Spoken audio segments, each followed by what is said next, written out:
Oi gente, tudo bem? Bom dia, boa tarde, boa noite, não sei qual horário que você vai estar assistindo esse vídeo. Eu me chamo Ariel e é com grande prazer que nós daremos continuidade aqui à leitura do Evangelho segundo o Espiritismo no canal da Casa Espírita Lar dos Humildes, ok? Hoje nós abordaremos o capítulo 16 que trata Não se pode servir a Deus e a Mamon, o item 15, que nesta versão do Evangelho segundo o Espiritismo está na página 166. E talvez na sua versão também apareça no item 15, que é o que nós abordaremos hoje, o subtítulo Transmissão das Riquezas, ok? De uma maneira bem didática, eu fiz uma divisão de 4 pontos para que nós possamos estar conversando sobre ele. Porque algumas vezes, no decorrer da leitura, a gente pode acabar dispersando um pouco do pensamento e perdendo esse alinhamento mental para que nós possamos compreender um pouco mais da mensagem que está sendo transmitida, ok? Nós falaremos sobre o ponto 1, transmissão da riqueza material. O ponto 2, riqueza do conhecimento. Ponto 3, limite do necessário. E o ponto 4, por que isso é importante? Finalizando com as considerações, obviamente, finais, ok? Vamos para a leitura? O item 15 diz o seguinte: o princípio segundo o qual o homem não é senão o depositário da fortuna que Deus lhe permite gozar durante a vida, tira-lhe o direito de transmiti-la aos seus descendentes. O homem pode perfeitamente transmitir depois da sua morte do que gozou durante a vida, porque o efeito desse direito está sempre subordinado à vontade de Deus, que pode, quando quiser, impedir seus descendentes de gozá-lo. É assim que se vê desmoronarem fortunas que pareciam solidamente estabelecidas. A vontade do homem em manter sua fortuna na sua descendência é, pois, impotente, o que não lhe tira o direito de transmitir um empréstimo que recebeu, uma vez que Deus o retirará quando julgar conveniente. São Luís, Paris, 1860. Gente, muitas pessoas optam, quando é o caso, né, se ela tiver esse mérito no decorrer do seu planejamento reencarnatório de participar, optam pela prova da riqueza. O indivíduo vem para o planeta, detém uma riqueza gigantesca e tem que aprender, deve aprender, tem a oportunidade de aprender com tudo aquilo que ele detém. Outros precisam passar pela prova da pobreza, aonde, em alguns casos, esse mesmo indivíduo foi muito rico na encarnação passada, mas não soube aproveitar os bens que tinha em suas mãos em benefício do próximo, utilizando somente em benefício próprio, não amadurecendo as ideias, não evoluindo moralmente e exercitando o apego aos bens materiais. Então, muitas vezes, esses indivíduos acabam criando esses laços muito fortes com os bens terrenos, com os bens materiais, com a riqueza, e precisam, em uma outra encarnação, participar, vivenciar a pobreza, em alguns casos extrema, para que possa ter esse desvincular, esse desapego e, consequentemente, para que o indivíduo possa abrir os olhos para aquilo que ele não aprendeu na encarnação passada, quando, em alguns casos, como foi o exemplo citado agora por mim, vivenciado a riqueza. Nós também precisamos comentar que nem sempre um indivíduo que ele é muito rico, vamos assim abordar, ou que ele é muito pobre, ele aprende com aquela situação, ele vivencia, ele consegue abrir os olhos para aquilo que ainda não conseguiu perceber. Nem sempre isso acontece.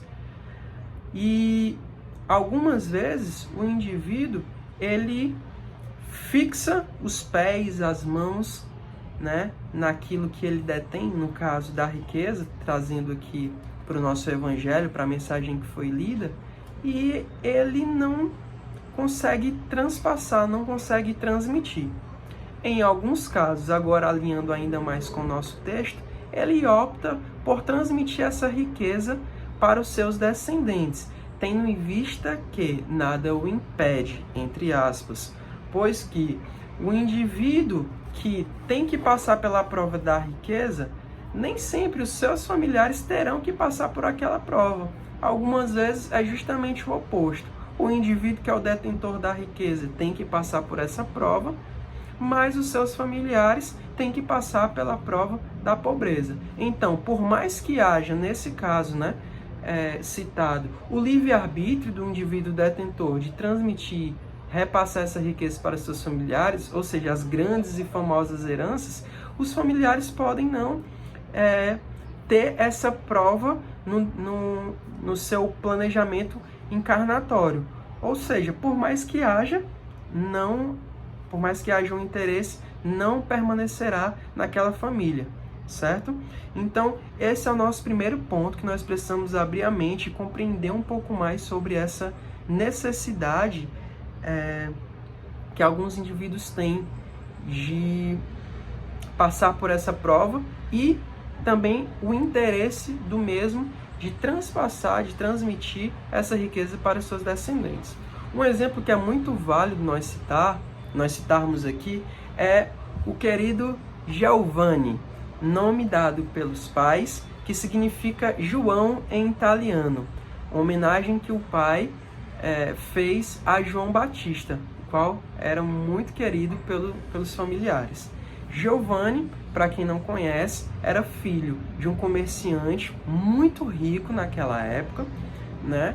E Giovanni, no decorrer da sua encarnação, passou por momentos de esbanjar a sua riqueza, de vivenciá-la de uma maneira um pouco diferente daquilo que acreditamos que seja o correto. E Giovanni, mais conhecido como Francisco de Assis, acho que assim fica mais fácil de lembrar, abdicou da riqueza da família. Estou resumindo um pouco da história para que nós não nos detenhamos muito a biografia, mas que possamos entender o contexto.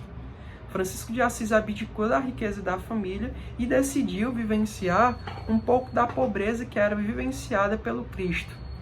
E Francisco de Assis pôde perceber que, o que é que nós podemos perceber com essa história de Francisco de Assis? Que, por mais que o pai, vamos jogar aqui hipoteticamente, tivesse que passar pela prova da riqueza, tivesse que vivenciar aquela encarnação detendo todos aqueles bens, e por mais que o pai tivesse interesse em deixar tudo aquilo para o filho teve o livre-arbítrio de decidir não vivenciar aquela riqueza, que pode se considerar também que estava dentro do planejamento encarnatório vivenciar aquela encarnação daquela forma para que pudesse, com toda certeza, transmitir toda a mensagem que foi transmitida pelo querido Francisco.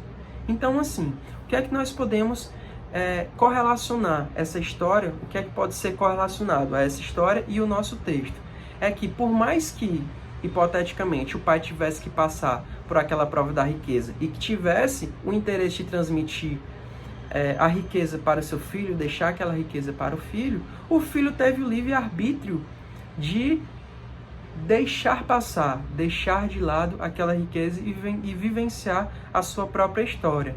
Tendo em vista que, assim como o texto nos traz, cabe a Deus deixar ou não aquela riqueza naquela família, deixar ou não aquela riqueza para os seus descendentes, ok?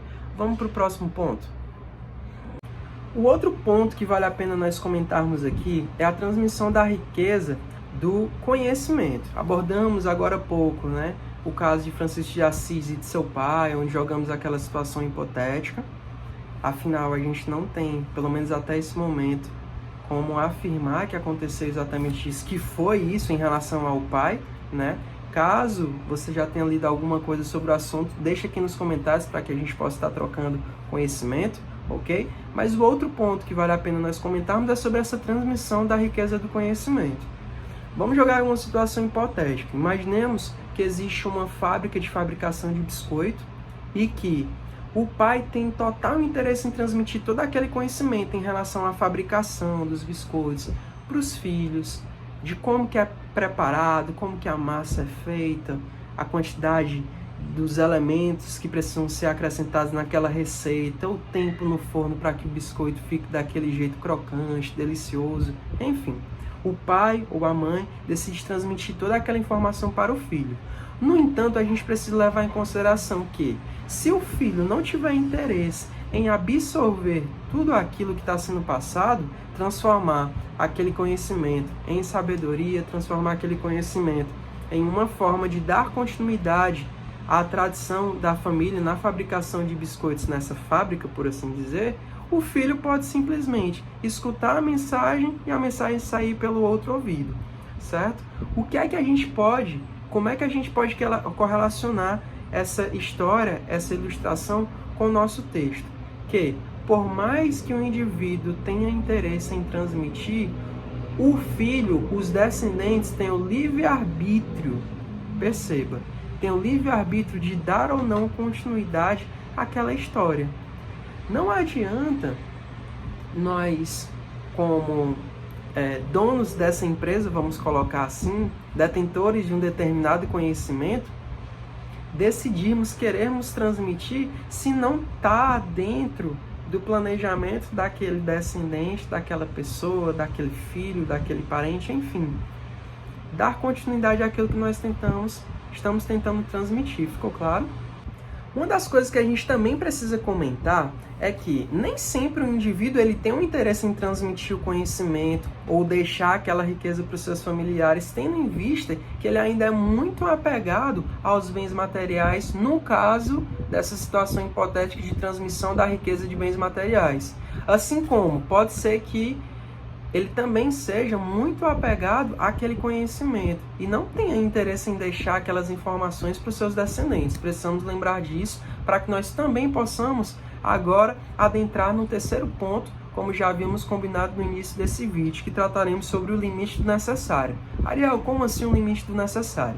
Vamos para o Livro dos Espíritos, ok? Na questão 715, onde trata do ponto necessário e supérfluo, Kardec faz a seguinte pergunta aos espíritos: como pode o homem conhecer o limite do necessário? Os espíritos sabiamente respondem: o sábio o conhece por intuição, muitos o conhecem por experiência e às suas custas. Repetindo, o sábio o conhece por intuição, muitos o conhecem por experiência e às suas custas.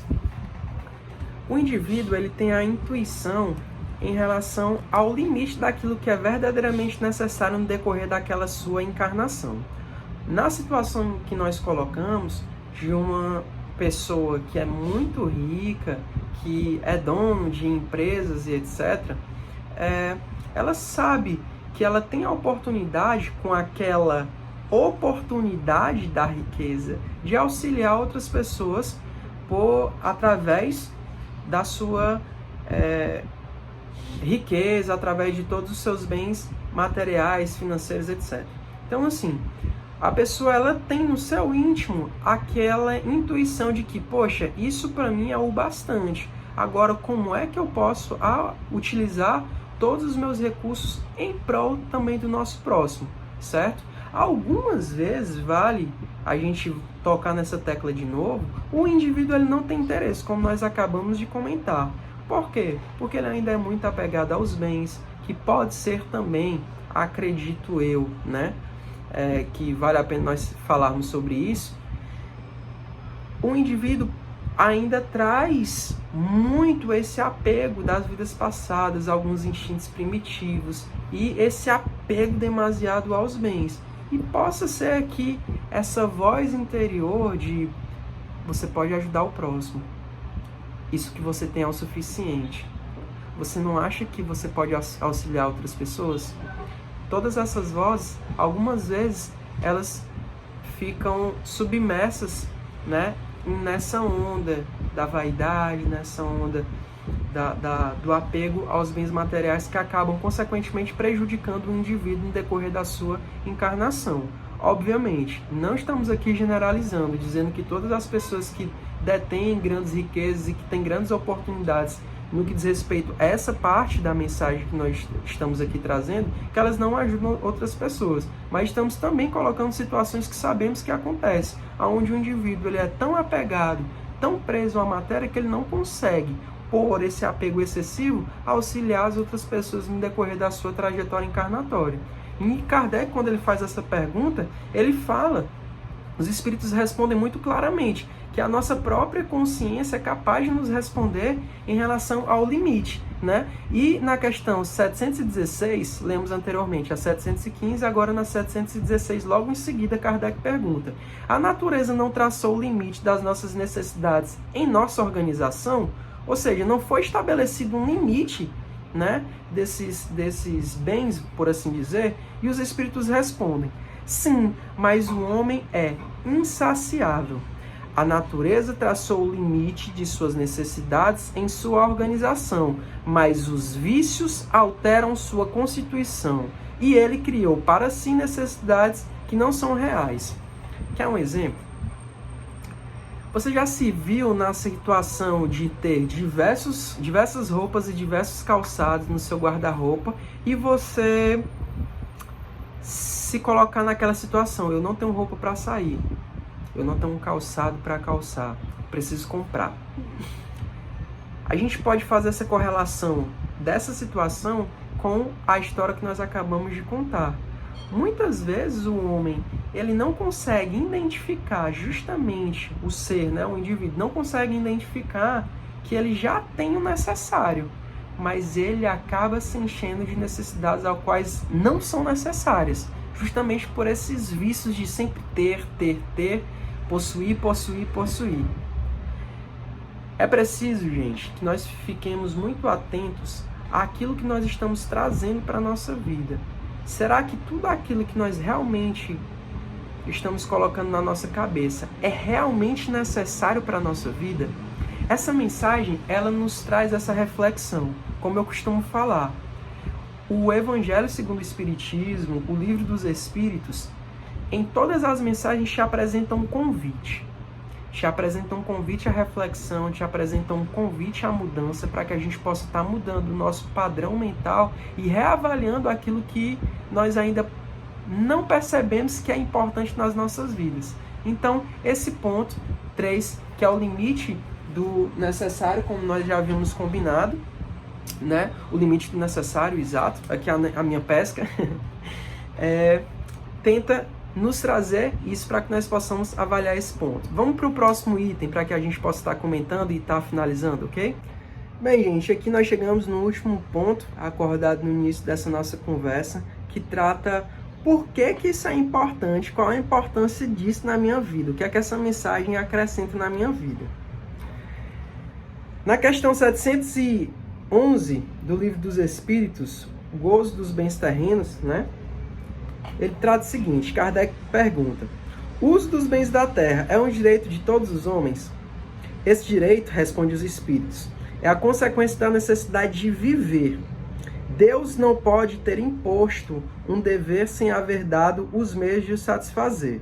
E logo em seguida, na questão 712. Com que objetivo Deus ligou um atrativo aos gozos dos bens materiais? Os espíritos respondem: para excitar o homem ao cumprimento de sua missão e também para prová-lo pela tentação. Qual é o objetivo dessa tentação? Pergunta, e eles respondem: desenvolver sua razão, que deve preservá-lo dos excessos. Nada acontece sem um planejamento, nada acontece sem uma permissão. Se isso que você está vivenciando, a prova da riqueza, como nós abordamos, se você está passando por isso, se você conhece alguém que está passando por isso, você está olhando de fora, você tanto aprende dentro vivenciando aquilo, como também analisando quem está vivenciando essa situação. O texto do Evangelho segundo o Espiritismo, né, a transição das riquezas, e o Livro dos Espíritos, o Evangelho e o Livro dos Espíritos nos trazem essa reflexão de que, independente da situação que você esteja vivenciando, você pode aprender com ela. Se você está passando por isso, é porque você precisa passar por isso, tanto no caso da prova da riqueza, como também no caso da da prova da pobreza, cabe uma reflexão e uma análise para você se perceber na situação, em quais das situações você se encaixa. Ou se você não se encaixa, não se enxerga em nenhuma das situações, dentro da situação que você vive atual.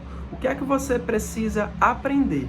O que é que você ainda precisa identificar na sua vida que lhe traz certas barreiras, impedimentos para essa evolução e esse aprimoramento moral? O Evangelho ele é muito claro quando ele nos traz esse convite, essa reflexão. As perguntas que foram abordadas por Kardec e respondidas pelos Espíritos no Livro dos Espíritos são muito diretas. Kardec foi muito sábio quando questionou sobre todas essas questões, sobre os bens materiais e essa transmissão de riqueza e etc. Então, já está tudo mastigado, vamos dizer assim.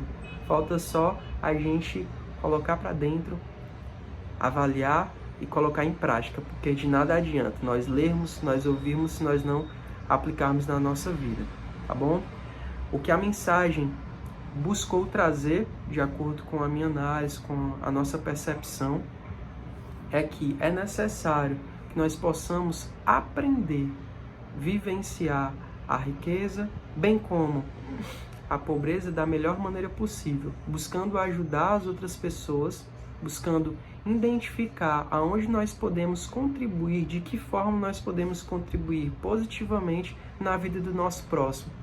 Afinal, de nada adiantaria nós determos, nesse caso, se for o seu caso, tudo isso se nós não conseguimos identificar uma maneira de auxiliar o nosso próximo e de compreender o porquê que nós estamos passando por isso, ok? Espero que a leitura da nossa mensagem de hoje, nessas reflexões no decorrer dessa nossa mensagem, possa ter feito algum tipo de sentido na sua vida e que essa mensagem possa lhe marcar positivamente. E se por mais que em nenhum momento da minha fala você tenha se identificado, que pelo menos você tenha identificado um ponto que possa servir, quem sabe, na vida de outra pessoa, tá bom? Um beijo, um cheiro, um abraço fraterno. Fiquem com Deus e até a próxima. Tchau, tchau.